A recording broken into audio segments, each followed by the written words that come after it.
Hi, this is Kirk, the Bariatric Carnivore. Well, I just got back from Colorado and had a great time with my son. Finally got to see a concert over at Red Rocks, got to see John Fogerty. It was a great time.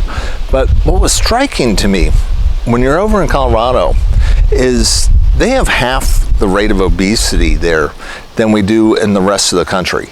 I mean, you take a look at the map, it's striking that most of the country, 50 to 60% of the population is overweight to obese. But Colorado, they're not perfect, but they are significantly less weight than anywhere else. And I was trying to figure out why.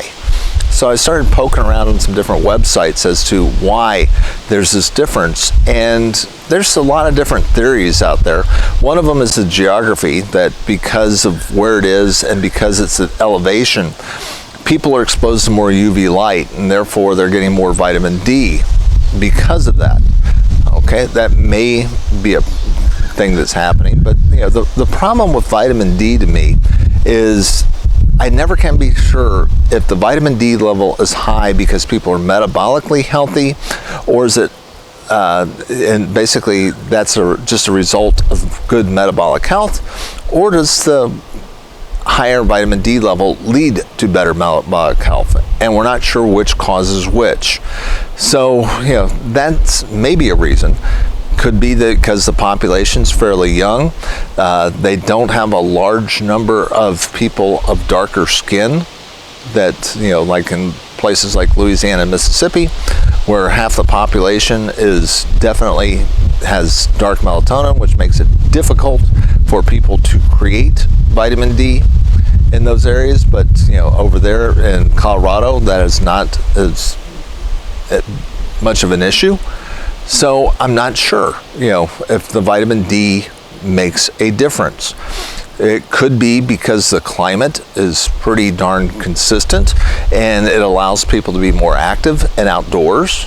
And that could be a possibility. I mean, and I'll tell you, when you're walking around at altitude, you definitely use up a lot more energy than you do at sea level. I mean, I was doing okay as long as I was walking on flat ground, but boy, as soon as I started walking up those stairs over at Red Rock, I could really feel the difference in the elevation. So that's a possibility. Or could it just be because it's got a younger population and there's fewer people eating ultra-processed foods? Is that why?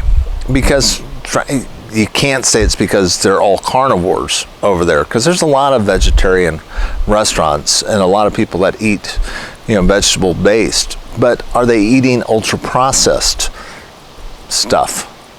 I mean, there's a lot of great craft breweries over there, etc. So it's not like people there are automatically just eating 100% healthy and natural all the time. But is it just a reduction in the amount of ultra-processed food? All these things are interesting questions. They're theories. But the problem is, when it comes to diet and exercise and trying to get healthy, these are what we would classify as wicked problems. And this came from a couple of architects back in the 1970s who were trying to describe the two types of problems that they often ran across. There were complex problems and there were wicked problems. Complex problems are solvable. They're difficult, like trying to figure out, okay, how strong of a beam do we need to hold up a particular roof? Well, that's a knowable thing. You can understand that. You can do the math. You can figure out how much weight it's going to support and how much is that roof going to weigh when there's rain or snow on it and stuff like that. That's complex, but it is knowable. The problem is with wicked problems, which is like aesthetics and trying to figure out, okay, what looks best, because people's preferences and taste come into it.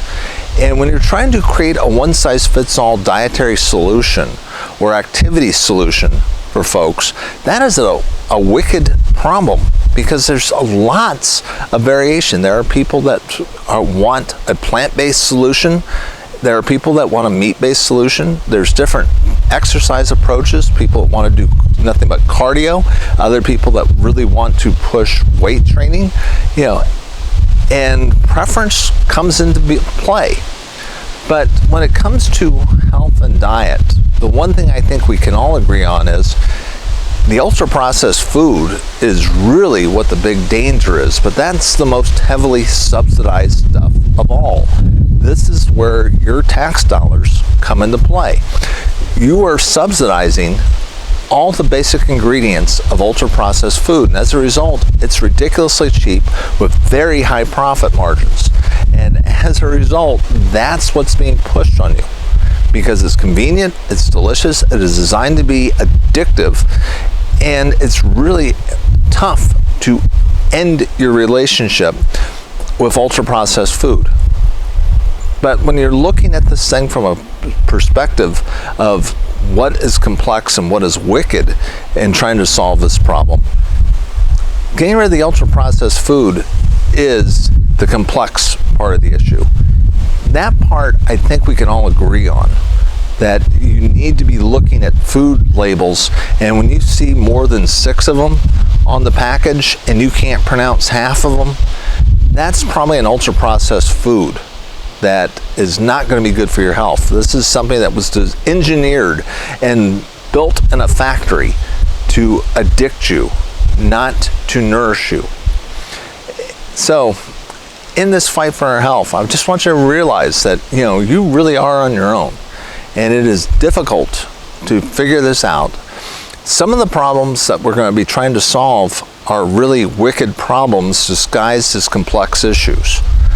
But you can't solve really a wicked problem, particularly through political decisions. This is something that you've got to make up your own decision and figure out what works for you and what makes your health better more than anything else. And the only one who can figure that out is you. But we can all be alone in this together, and you can join with other like-minded folks who are trying to figure out how to get more healthy, because frankly, we need to. When you look at the cost of what our bad metabolic health is doing to this country, this is going to be costing us literally $1 trillion in increased medical costs to treat type 2 diabetics and all the other complications that go along with this chronic obesity, where 60% of our country is overweight to obese.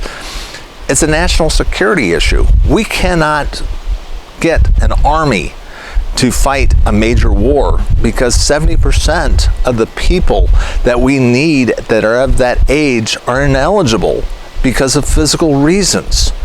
That is a problem. And in our increasingly dangerous world, we've got to be able to defend ourselves as a country if we're going to survive. So at the end of the day, this becomes an even more important question. So if you ever get a chance, go visit Colorado, wander around, take a look at the people, and try to figure out what they're doing right. And then try to incorporate that into your own life, because they're doing something better than most of the rest of the country. They're doing twice as well as anybody else. Let's do that. This is Kirk, the Bariatric Carnivore. I try to put out a couple messages each week. I hope you like this. If you do, hit the like and subscribe. Leave a comment. If you've been to Colorado lately and you've seen it too, let other people know that I'm not just blowing smoke, that I wasn't visiting one of their well-known shops or whatever, but that's a reality over there, and it's something I hope more people would want to duplicate. I will talk to you again soon.